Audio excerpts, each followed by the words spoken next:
Okay, pag-usapan po natin yung huling laban ni Manny Pacquiao, 8th Division Champion Manny Pacquiao versus Japanese Rokia Ampo. Ayan, 3-round exhibition lang to ha.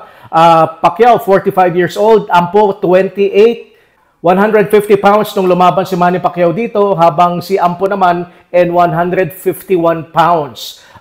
Sa tingin ko sa ginalaw ni Manny Pacquiao sa huling laban niya na to, tingin ko he is no longer a world-class fighter. Ayan, read my lips, no longer a world-class fighter. Sa laban nila ni Ampo, naging counter-puncher na itong si Manny Pacquiao na hindi naman talaga strength ni Manny Pacquiao ang counter-punching.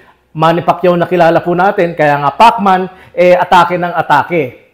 Aggressive and fast, snappy puncher. Itong si Manny Pacquiao nung kapanahunan niya. And his punches can't pack a punch anymore. Nakikita po natin, he can't pack a punch and he's not even accurate sa kanyang mga punches. Sa 3 rounds na yan, nakita naman po natin na na-dominate siya sa first 2 rounds. Tapos, glimpses of Manny Pacquiao nung kapanahunan niya, ang nakita po natin, siguro 30 seconds punches na dire-diretso, yun na lamang ang nakita po natin sa huling laban sa highlight ni Manny Pacquiao.